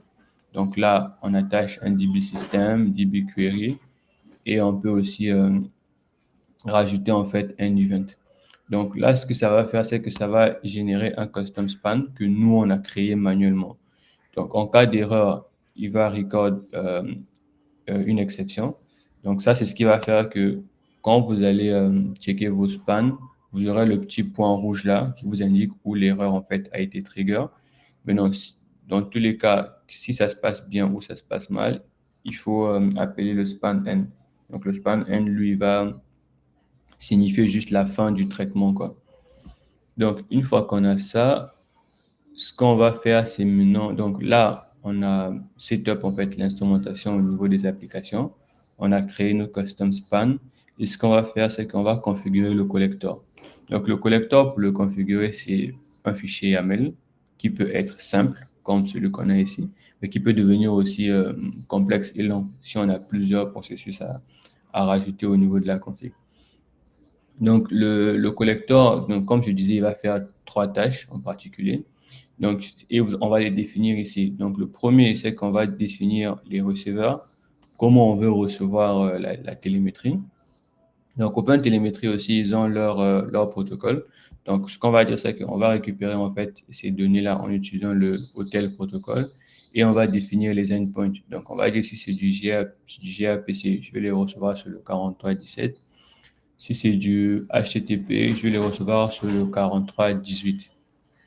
Donc, une fois que c'est fait, donc on a défini comment on veut recevoir ces données-là. On va définir les exporteurs. Donc, les exporteurs, c'est où est-ce qu'on envoie la donnée. Donc, je veux dire que, OK, je vais renvoyer sous forme de OTLP. Donc là, ça va dépendre en fait de votre backend et de là où vous voulez envoyer les données. Donc, Grafana Tempo, lui, il supporte le Hotel Protocol. Donc, vous allez dire que je veux renvoyer en fait toujours avec le Hotel Protocol et je les renvoie à Tempo. Donc, ça, c'est le port de Grafana Tempo. Le debug ici, lui, il va juste loguer toute la télémétrie que vous allez recevoir. Pour les métriques aussi, vous allez dire, OK, moi, je veux renvoyer les métriques à Prometheus. Et vu que Prometheus, lui, il fonctionne en pool-based, si je ne dis pas de bêtises. Donc, lui, ce qu'il va faire, c'est que vous allez mettre un endpoint à sa disposition et c'est lui qui viendra récupérer les métriques là à intervalles réguliers. Donc, ici, ce que le collecteur il va faire, il va dire, OK, moi, j'expose cet endpoint là et Prometheus viendra récupérer les métriques au niveau de cet endpoint. Et aussi, pour les logs, on va dire que nos logs, on les envoie à Grafana Loki. Donc, on va dire qu'on les envoie en forme push. Donc, lui, il ne vient pas les récupérer, mais c'est nous qui allons les pusher en fait vers Loki. Et tout ce qu'on a à faire, c'est de définir l'exporteur et de mettre l'endpoint. Donc, entre le moment où on reçoit la télémétrie et le moment où on l'exporte, on peut définir des process. Donc, les process, ce que ça va nous permettre de faire, c'est de faire des traitements en fait sur les données qu'on a reçues. Donc, ici, j'ai mis un exemple de process tout simple et tout bête. Ce que ça permet de faire, c'est que, en fait, moi, quand on définissait la corrélation entre les traces et les métriques, le problème qu'il y avait, c'est que, en fait, quand je reçois mes logs, le nom du service, c'était en fait service.name. Alors que quand je veux switch des traces vers les logs, lui, il a besoin de service tiré du with name. Donc, ce que je veux dire au collector, c'est que chaque fois que toi, tu reçois mes logs, tu vas vérifier en fait l'attribut qui s'appelle service.name. Tu vas en créer un nouveau qui va s'appeler service/name, mais qui aura la même valeur. Donc, tu l'insères en fait au niveau de mes logs. Donc, ce qui fait que le collector, quand il va recevoir les logs, donc il les reçoit sous Hotel Protocol, il va appliquer le process que j'ai défini et ensuite il va l'exporter. Et en dernier, ce sont les services. Donc, en fonction des données que vous voulez récupérer. Si vous voulez récupérer les traces, vous allez définir comment on les reçoit, comment on les exporte. Pour les logs, vous allez définir comment vous les recevez, quel process il faut exécuter avant de l'exporter et comment on l'exporte. Et pour les métriques aussi, c'est la même chose. Vous définissez en fait comment vous les recevez et vous définissez comment ils seront exportés. Donc, la source vers laquelle ils seront pushés en fait. Donc, une fois qu'on a ça, maintenant, l'idée, c'est de voir comment on déploie tout ça. Donc, comme je disais, tous les tools qui ont été utilisés pour la démo, ils sont open source. Donc, il y a pas mal de manières de les déployer en fonction de votre environnement. Donc, dans mon cas ici, c'était un déploiement tout simple, tout bête, avec un fichier Docker Compose. Donc, chaque service, la commu va mettre une image Docker à votre disposition, en fait. Donc, tout ce que vous aurez à faire, c'est de créer votre fichier Docker Compose, de définir les services et de mettre les ports et tout ce qui va avec. Donc, ici, on a le collector, le service, on a le Grafana, on a le tempo, ici, on a Prometheus et on a Loki. Donc, à chaque fois pour ces services-là, vous aurez aussi besoin d'un petit fichier YAML de config. Ça aussi, vous pouvez le trouver facilement au niveau de la doc, quoi. Donc, à chaque fois, il faudra juste setup ce fichier de config-là, le monter au niveau du container et le run, et juste s'assurer qu'on n'a pas de conflit au niveau des ports. Donc, une fois que c'est fait, normalement, tout, dans le plus beau des mondes, tout devrait fonctionner de manière très smooth, quoi. Et une fois que vous avez ça, tout sera déployé et vous pourrez y accéder directement au niveau de votre navigateur. Yes. Donc, une fois qu'on a ça et qu'on a déployé, l'idée, c'est de voir maintenant comment visualiser cette donnée-là. Donc, ce que vous allez faire, c'est que vous allez vous connecter au niveau de votre Grafana. Et Grafana, en fait, c'est le tool qui permet de visualiser tous les métriques qu'on vient de voir. Donc, lui, il a besoin des sources de données. Donc, vous allez venir au niveau de Data Sources. Vous allez dire, OK, moi, j'aimerais définir les sources de données. Donc, les sources de données, ce sont les endroits où votre collector exporte la donnée, en fait, une fois qu'elle est récupérée. Donc, vous allez venir au niveau de Grafana, vous allez dire, OK, moi, j'ai un Loki pour mes logs, j'ai un Prometheus pour mes métriques et j'ai un Tempo pour mes traces. Donc, une fois que c'est fait, c'est juste en un clic, quoi. Vous mettez l'URL ainsi que le port et normalement, ça devrait y aller. Et une fois que vous avez ça, ça veut dire que vous pouvez déjà visualiser, donc faire tout le travail qu'on a fait, filtrer, visualiser les traces et ainsi de suite. Et ici, c'est une capture d'écran qui montre en fait comment vous allez setup la corrélation entre les logs et les traces. Donc, au niveau de tempo, il vous donne en fait la possibilité, OK, de naviguer d'une trace vers une source de données définie. Donc là, vous allez juste dire que mes logs sont au niveau de Loki. Vous allez définir la source de données. Et derrière, lui, il va générer une requête pour vous. Mais par exemple, moi, dans mon cas, cette requête-là ne m'arrangeait pas parce qu'à chaque fois, elle failed. Donc, Grafana vous donne aussi la possibilité de mettre une custom query, quoi. Donc, ça, c'est une custom query que moi, j'ai mis. Je lui ai dit que chaque fois que je veux switch d'une trace vers les logs, n'utilise pas ta requête à toi que tu génères, mais utilise moi ma requête custom que j'ai rajoutée. Donc, ce qui fait qu'il va utiliser cette requête-là pour afficher les différentes logs qui sont assignés à la requête, comme ce qu'on a vu pendant la petite démo. Et on peut faire pareil aussi pour les métriques, comme ce que je disais. On veut dire, OK, je devrais pouvoir passer de mes métriques vers mes traces. Mais comment je le fais? Donc, je vais définir en fait la source de données des métriques, en cas ça va Prometheus. Et ici aussi, on peut rajouter la requête pour dire comment je passe des métriques vers les traces, des traces vers les métriques. Donc ça, c'est la même chose au niveau... Yes, ça, c'est la même chose au niveau Prometheus aussi. Donc, on va lui dire, OK, si je veux passer des métriques vers les traces, ma source de données pour les traces, c'est tempo. Et je vais dire quel est en fait l'attribut sur lequel je me base. Et nous, ici, on se base sur le Trace ID. Donc, on va dire, OK, on se base sur le Trace ID pour pouvoir passer des métriques vers les traces. Et normalement, ça devrait fonctionner. Donc, on pourra passer des métriques vers les traces, des traces vers les logs de manière beaucoup plus smooth et, entre guillemets, simple, quoi. Yes, donc je pense que c'est tout ce que moi j'avais à présenter. Donc normalement, là j'ai mis quelques ressources si vous voulez deep dive sur le sujet. Donc il y a un de mes sensei là, Mamadou Sissé, qui a commencé une bonne série d'articles sur l'observabilité sur son blog perso. Je pense qu'il y en a 3 pour l'instant, mais il est censé en faire 7 ou 8. Donc ce sera intéressant de checker ça aussi. Il y a Honeycomb qui est une plateforme d'observabilité. Ils ont un très bon engineering blog, je regarde souvent. Il y a pas mal d'infos là-bas aussi que vous pouvez checker.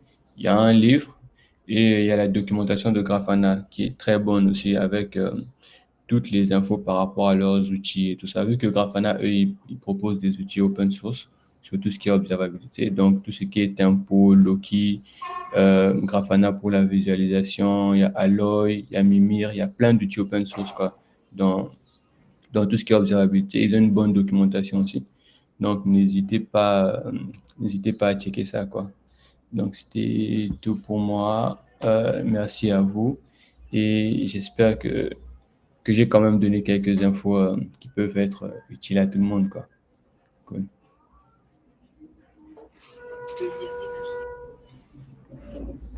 Et je pense qu'on a du temps pour les questions aussi, hein. Donc, s'il y a des questions, je suis open pour y répondre. Yes. Bravo. Donc, vous pouvez directement poser vos questions au niveau du chat. Ou si vous voulez aussi, il y a une section Q&A. Il y a un bouton questions et réponses. Donc, libre à vous. Donc, soit le chat ou la section Q&A, quoi. Donc, super présentation, Marius. J'ai beaucoup aimé, donc c'était cool. Donc, je ne sais pas si Ansou ou James ont des choses à... C'était super sympa, en tout cas. En tout cas, merci Marius pour la présentation. Tu m'as complètement replongé dans l'univers de l'observabilité. La présentation était claire, limpide. En plus, j'ai beaucoup aimé le format parce qu'au début, tu es parti sur la théorie, après tu as fait une démo, après tu es parti sur l'implémentation, comment ça a été fait, quoi. C'était vraiment du costaud. J'avais juste une question. Est-ce que tu as déjà travaillé sur de l'observabilité avec plusieurs équipes et dans chaque équipe, tu avais un challenge de segmenter en réalité leur log ou leur métrique de telle sorte que chaque équipe n'a accès que voilà, les logs ou les métriques qu'il doit avoir, quoi. Est-ce que tu as déjà eu ces use cases-là? Yes, là où je bossais avant, j'avais bossé sur quelque chose du genre. Donc, on avait plusieurs teams et à chaque fois, il fallait récupérer en fait leur télémétrie. Mais ce qu'on avait fait, je pense pas qu'on avait limité l'accès.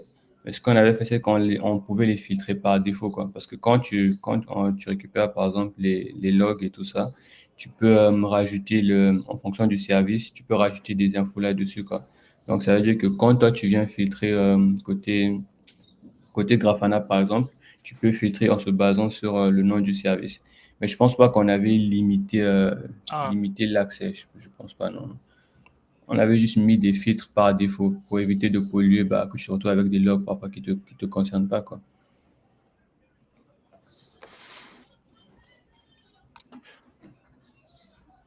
Yes, je sais pas si ça répond totalement à la question. Non, ça répond à ma question parce que j'ai un use case sur lequel j'ai commencé à bosser dessus, j'ai fini, mais après j'ai pas eu la même approche que toi. Ce que j'avais fait, c'est que c'était partenant. C'est que si tu es une squad qui s'appelle, je sais pas, XYZ, il y avait ces labels-là qui étaient injectés dans tes déploiements. Et ce qui fait que les outils qui collectaient, ils poussaient en spécifiant un Xorg ID dans un data source et côté Grafana, vu qu'il y a un identity provider, qui était Keycloak et sur lequel ces équipes-là étaient dessus. Il y avait le label. Et puis sur côté Grafana, on faisait du airbag, de telle sorte que quand tu te connectais automatiquement, tu avais juste accès à tes propres labels, quoi. Tu pouvais pas regarder ce qui se passait ailleurs. Bon, ça, Ouais, ouais. c'était juste un petit, comment on appelle, un partage d'expérience de comment, voilà, je l'avais fait et ça a marché. Mais par contre, côté Grafana, il te faut une licence Enterprise qui coûte environ $40,000 par an, quoi. Et ça coûte hyper cher, ouais. Ouais. En fait, tu as la version open Oh, source là, mais ouais, après, tu as la version enterprise ouais, qui coûte quand même un peu un ouais, bras, quoi. ouais. Ouais, en tout cas, franchement, pour la démo, merci, hein. Bravo, ouais. Ouais, je vous en prie. Ansou, pour ta question, je sais que sur Elastic, tu peux séparer ce que tu collectes par index. Donc, Marius, est-ce que sur les outils open source aussi, Grafana et tout, il y a cette notion d'index où quand tu collectes les logs d'une squad, tu l'envoies vers un index différent. Parce que si tu as ce système d'index, bah, la séparation est vite faite. Tu peux juste, en faisant le airbag, comme tu le dis, le plugger sur leur index. Tu vois un peu? Sur Elastic, c'est ce qui se passe. Bon, Yes. Ouais, ça, il faudrait que je deep dive là-dessus pour checker ça, quoi. Mais moi, je n'ai pas encore jusque-là de use case qui Oui, nécessitait ça. parce que lorsque la démo que tu nous as faite, qui est super top, merci, quand tu collectes, tu envoies à Mimir directement, tu vois. Il n'y a pas une spécification, genre, pour partitionner un peu les choses. Ouais, peut-être, Ouais. on peut regarder la doc pour voir ça. S'il y a ce type de partitionnement, oui, c'est- en dessous, tu peux, voilà, limiter le scope des squads, je crois. moi aussi, si, Yann, hein, c'est ce que je disais tout à l'heure. En fait, Ok. euh, dans des applis, parce que dans chaque squad, ils ont leurs applications. Et ce qu'ils font ils ajoutent juste un label qui définit leur teams, le nom de leurs teams.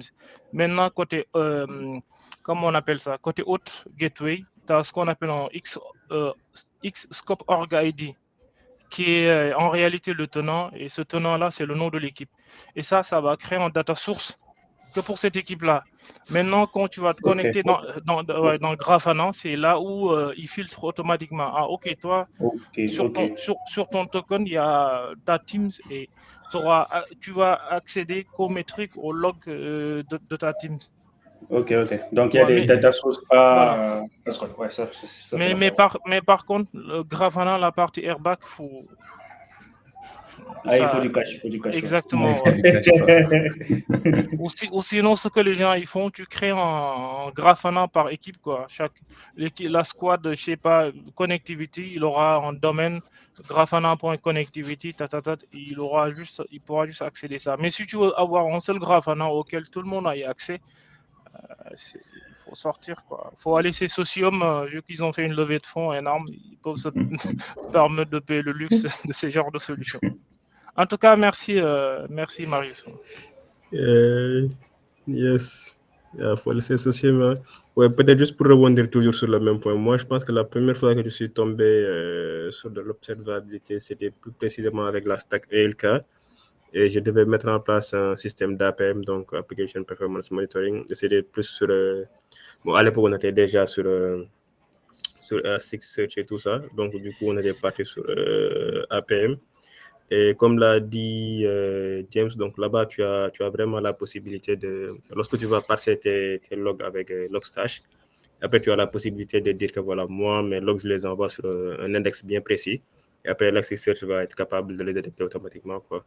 Et là-bas, vu que, étant donné que tu as déjà le système d'authentification pour avoir accès au dashboard et tout, donc dès que tu te connectes, tu as l'ensemble des index sur lesquels tu peux te plugger et tu peux voir là-bas tout, quoi. Donc, je pense que sur ce use case-là, bon, c'est vrai que ELK aussi, ils ont un truc gratuit, mais à un certain moment, il faut passer au truc payant. Donc, je pense que le problème revient au même, quoi. Mais ouais, là-bas aussi, tu as toujours cette possibilité d'exploiter le système d'index de Elasticsearch. Du coup, bah, lorsque tu vas récupérer tes logs avec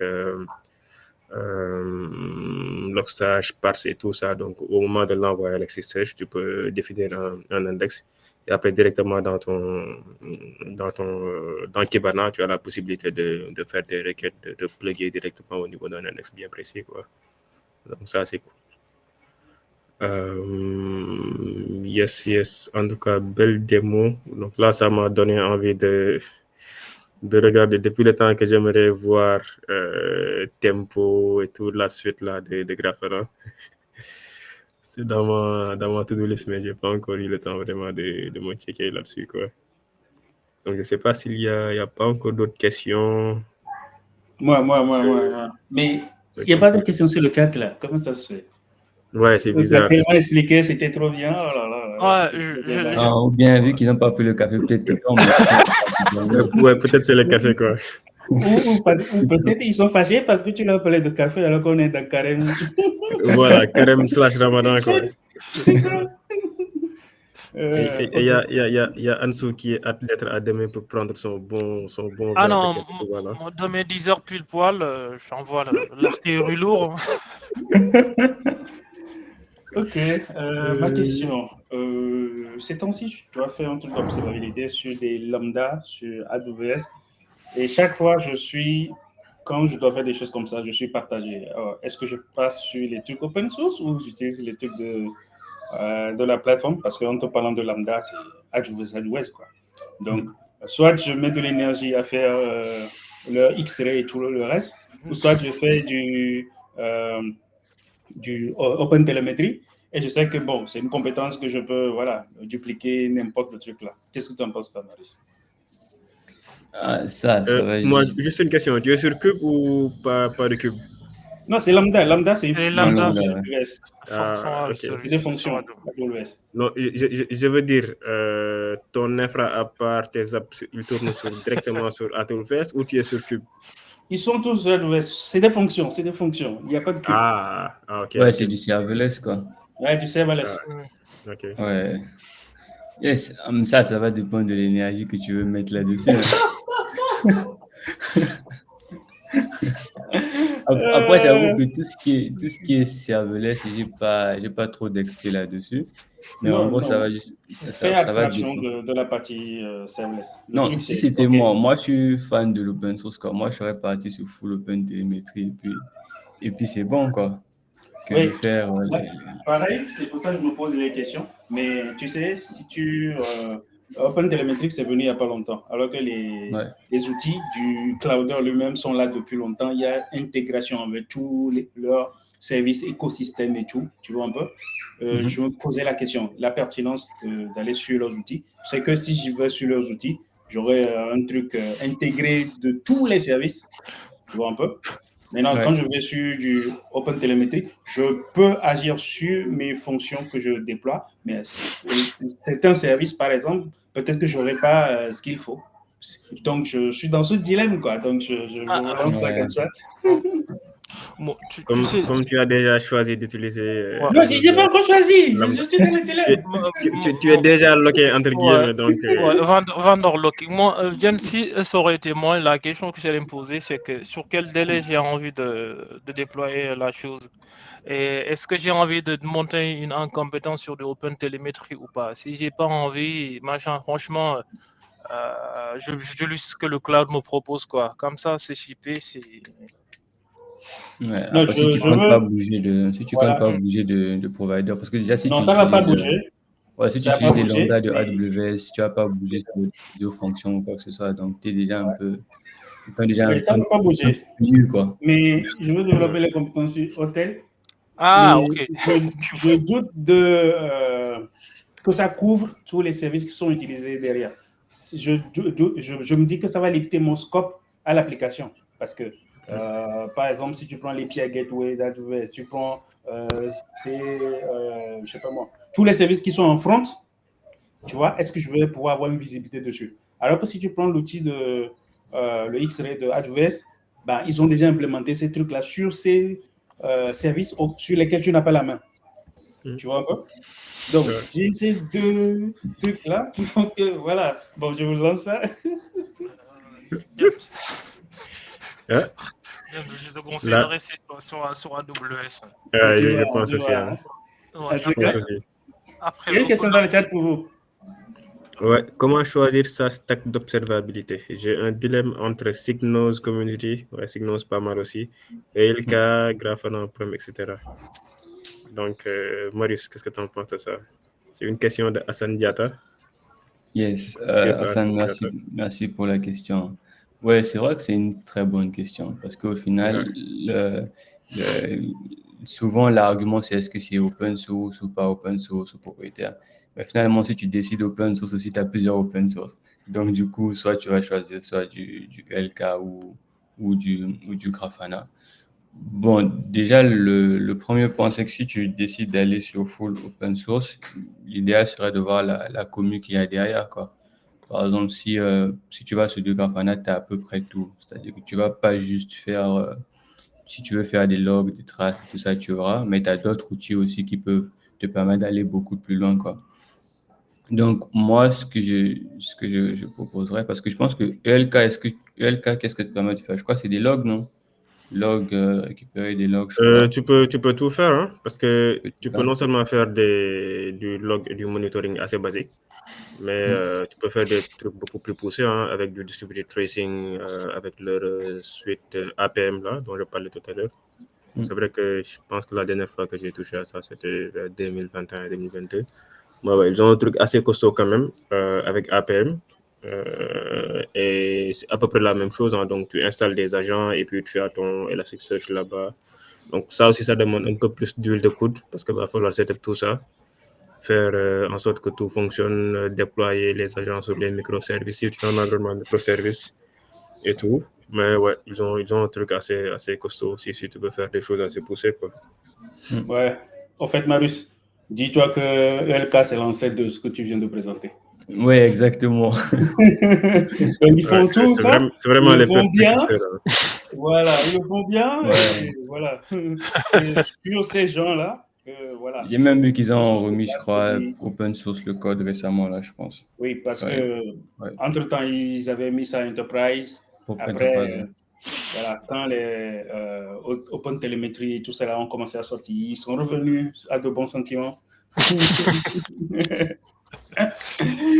C'est un peu ça l'historique. En tout Ouais, cas, merci pour la c'est- présence. ouais. Il y a une question Donc, encore dans le chat. ouais. Donc, pour Hassan, bon, comme l'ont dit les gars, il faut essayer un peu de voir la commune derrière. Et après aussi, je pense qu'aussi, si tu as les moyens de te payer, en fait, un bon truc, pourquoi te casser la tête sur les trucs open source, quoi. Donc, ça aussi, Ouais, c'est une question qui mérite d'être posée sur la table. ouais. Je pense que Signos, eux, ils proposent aussi un truc en SaaS, je pense, si je ne dis pas de bêtises. Donc voilà, donc il y a tous ces aspects-là à prendre en compte. Donc, Ouais, yes. surtout que tu vas devoir aller hoster, tout seul, quoi. Ouais, aussi, ouais, Il peut arriver aussi que tu aies des problèmes de scaling sous ton Prometheus, ouais, ou ton Loki ou ce genre de choses. Donc, c'est des ouais, choses à prendre en compte aussi. ouais. Parce que l'open source aussi, c'est bien, mais après, il faut vraiment avoir les compétences pour vraiment maintenir ta stack que tu vas mettre en place, quoi. Donc, tout ça, ce sont des choses à prendre en compte également. Donc, la question de Cheikh Ndiaye, pensez-vous intégrer des techniques d'IA ou de machine learning pour anticiper des incidents ou optimiser la surveillance de vos systèmes? Yes, je crois qu'il y a une première réponse de James là-dessus. Ouais, je pense que bon, moi, je suis pas trop un gars de l'IA, ni du machine learning et tout ça. Tu ne surfes pas sur la hype de l'IA, quoi. C'est Ah, bien. moi, je suis amoureux de l'infra et des bases de données. Donc, l'IA, je joue pas ça. C'est pas Mais les gars, ma c'est tasse. pas de la hype, hein. Ah, C'est pas de la hype, hein. ah, Bon, je vais vous faire des on, prêts aux élèves, on- hein, vous allez on me c'est parle pas de le vibe truc. coding là, moi Ouais, de Ça vibe devient Non, quelque coding, mais chose de de la vibe, je suite, sais pas quoi. quoi, des en assistants, fait, codage. oui, des attendez, agents. attendez. Au-delà de la hype que vous connaissez, il y a un monde souterrain. Tu vois un peu. Surtout les agents, il y a un monde souterrain. Hmm? Genre ce que la question qui est posée, par exemple, à Mhm. l'heure d'aujourd'hui, ouais, c'est possible de faire un agent qui regarde les logs et tout ça et qui détecte un peu les anomalies. Ok.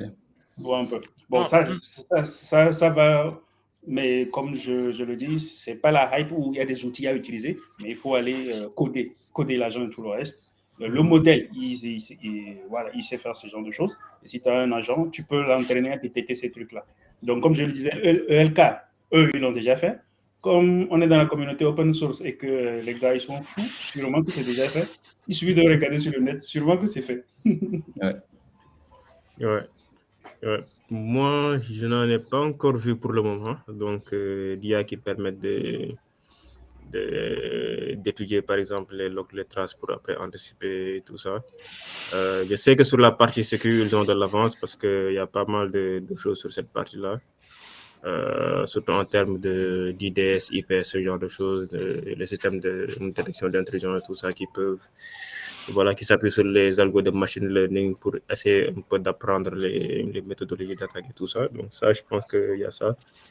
Mais ouais, sur la partie observabilité, j'ai pas encore vu d'outils. Mais comme l'a dit James, sûrement il y a des fous qui ont déjà penché sur le sujet, quoi. Yes. Donc, une autre question de Denis. Est-ce que le tracing logging peut avoir de l'impact sur les services?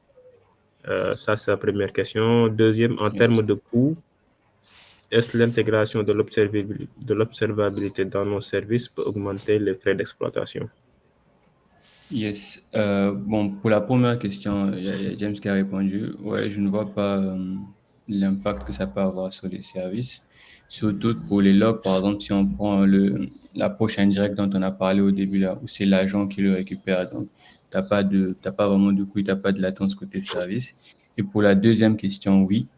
Parce que déjà, on a dit que tu peux prendre soit de l'open source, soit une version enterprise, quoi. Donc, si tu prends une version enterprise, ça veut dire que tu as un nouveau service en plus à payer. Tu as déjà ça. Et ensuite, si tu décides de self-hoster aussi, bah, tu as l'infra à gérer, quoi. Parce que, euh, Parce que si tu prends la version open source que tu dois l'hoster et que ton Prometheus reçoit énormément de métriques et il faut le scale, tu as un problème. Et si par exemple ton Prometheus il crash, ça veut dire qu'il ne récupère plus les logs et l'équipe n'ont plus accès aux logs, quoi. Donc en gros, bah, ça rajoute un frais au niveau de la gestion de ton infra. Donc voilà pourquoi on disait au début que c'est des compromis à avoir. Combien tu veux payer pour la version enterprise ou bien comment tu veux gérer ça au niveau de ton infra, quoi. Donc effectivement, ça peut avoir un impact sur les frais d'exploitation. Pour compléter, Yes. ce coût d'infra, je pense qu'il faut l'assumer parce que tout ce que Marius vous a présenté tout à l'heure, le but c'est quoi? C'est de voir les incidents rapidement. Vous pouvez même anticiper les incidents parce que voilà, les alertes et tout le reste, vous anticipez.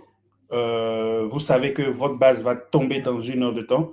Vos exploitants les règlent. Donc, ça veut dire que vous n'allez pas perdre de chiffre d'affaires sur votre truc là. Et quand il y a un incident, le temps que vos équipes passent à aller chercher ce qui a craché pour le régler, vous gagnez en termes de temps. Juste pour une anecdote, sans observabilité, qu'est-ce qui va se passer?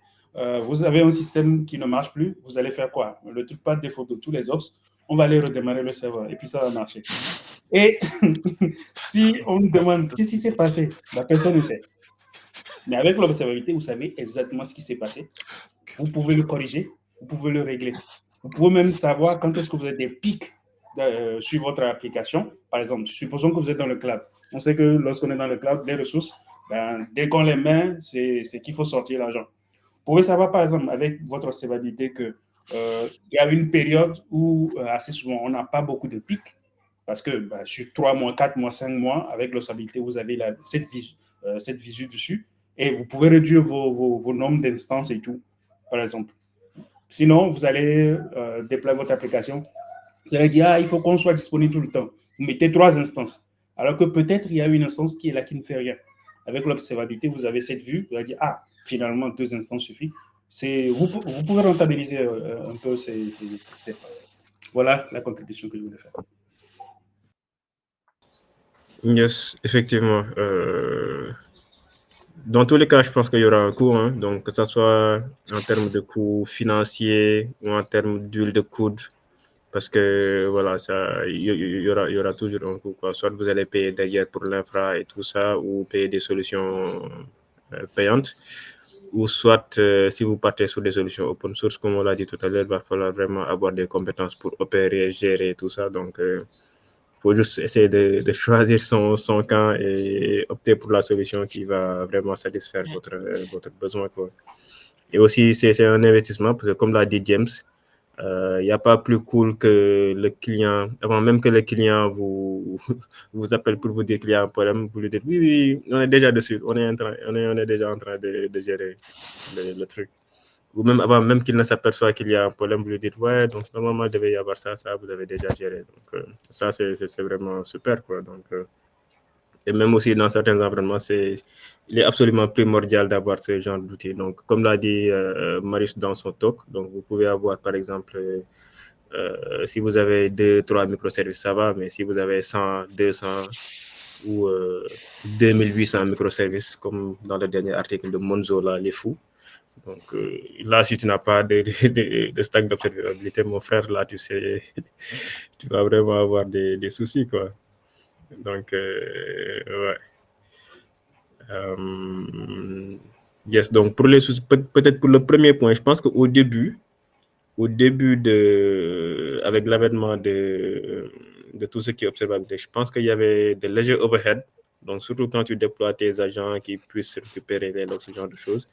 Mais là, je pense que ça a vraiment tendance à s'amenuiser. Donc, il n'y a pratiquement pas du tout d'impact sur ton truc, quoi.